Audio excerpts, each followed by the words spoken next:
கேரள மக்கள், தமிழ்நாட்டு மக்களுக்கு தான் முக்கியமா இந்த வீடியோ. முக்கியமா கேரள மக்களுக்கு தான். சஞ்சு சாம்சன் வந்து இந்தியன் டீமுக்காக ஆடி இவ்ளோ சூப்பரா விளையாடினத நம்ம செம்மையா செலிப்ரேட் பண்றோம். நான் மொதற்கொண்டு அவர் ஒரு பாடம் அப்படின்னு இன்டர்வியூ குடுத்துருக்கேன்.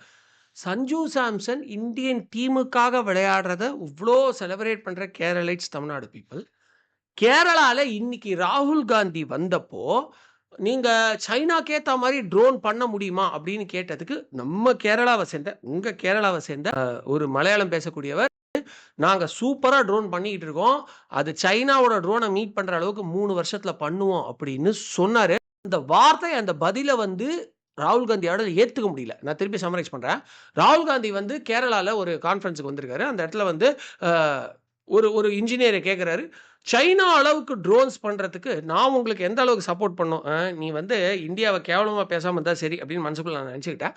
பட் அப்படி ஒரு கேள்வி கேட்டாரு. அதுக்கு அவர் சொன்னாரு, "அடுத்த 3 வருஷத்துக்குள்ள சைனாவோட நீங்க சொல்ற அந்த ட்ரோன பிரேக் பண்ற அளவுக்கு நாம 100 கிலோ தூக்கிட்டு போற அளவுக்கு ஒரு சூப்பர் ட்ரோன ரெடி பண்ணிடுவோம். 80%க்கான அதுக்குரிய உட்பொருட்கள நாமளே மேனுஃபேக்சர் பண்றோம். ஸோ டெஃபினட்டா அத நம்ம வந்து அச்சீவ் பண்ணுவோம். கொச்சியிலேயே மேனுஃபேக்சர் பண்ணிட்டு இருக்கோம்." அப்படின்னு அவ்ளோ பெருமையா சொல்லும்போது, வாவ்! எனக்கு இது கேட்க ரொம்ப சந்தோஷமா இருக்கு. Very good. நம்ம கண்டிப்பா அச்சீவ் பண்ணிடுவோம்ல அப்படின்னு சொன்னா தானே நீங்க தேசபக்தர். அந்த இன்டர்வியூவ எந்த எடிட்டும் இல்லாம நீங்களே போய் பாருங்க. அவர் வந்து இந்தியால மேனுஃபேக்சர் பண்றோம். சைனாவோட பெட்டர்ன்னு சொல்லும்போது, இந்த ஆளுக்கு அப்படியே துடிக்குது ராகுல் காந்திக்கு. அத பொறுக்க முடியல. அப்படின்றாரு, கண்ண மூடுறாரு, கோவப்படுறாரு. சைனாட்ட அந்த சிபிசி பார்ட்டி கிட்ட இந்தியன் நேஷனல் காங்கிரஸ் காசு வாங்கிச்சு தான், டீல் சைன் பண்ணிச்சு தான். அது அஃபிஷியலாவே வெளிய இருக்கு தான். அதுக்காக இப்படியா நாட்ட விட்டு குடுக்குற அளவுக்கு இந்தியாவோட வளர்ச்சிய பார்த்தே பொறாமப்படுவீங்க? உட்டா சைனா சிட்டிசன்ஷிப் வாங்கிடுவார் போல இருக்கு. ஆனா அவங்கலாம் குடுக்க மாட்டாங்க. ஏன் தெரியுமா? சைனா வந்து என்னைக்குமே துரோகிகளுக்கு இடம் குடுக்க மாட்டாங்க. ஸோ இவரு துரோகிகளுக்கு இடம் குடுக்குற ஒரே நாடு இந்தியா தான். அதனால இந்தியால தான் இருப்பாரு. ஸோ இந்தியாவோட வளர்ச்சி ஒரு கொச்சியில இருக்கக்கூடிய ஒரு மலையாளியோட சாதனை அவ்வளோ பெருமையா பேசக்கூடிய விஷயத்த ஏத்துக்க முடியாம லாஸ்ட்ல எப்படி சொன்னாரு? 3 வருஷம் கழிச்சு நான் வந்து பார்ப்பேன் அப்டின்னாரு.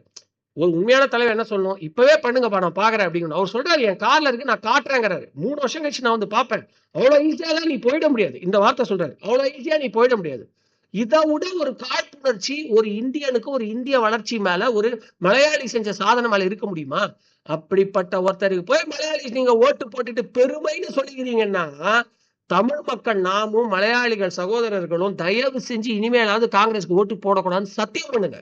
ஏன்னா, நீங்க வந்து பிஜேபிய தோற்கடிக்கிறேன்னு சொல்லிக்கிட்டு, இந்தியாவுக்கு எதிரான கட்சிக்கு ஆதரவு தெரிவிச்சுட்டு இருக்கீங்க. இனிமேலாச்சும் ஓட்டு போடும்போது கொஞ்சம் யோசிங்க. நாங்களும் தமிழ்நாட்டுல யோசிக்கிறோம்.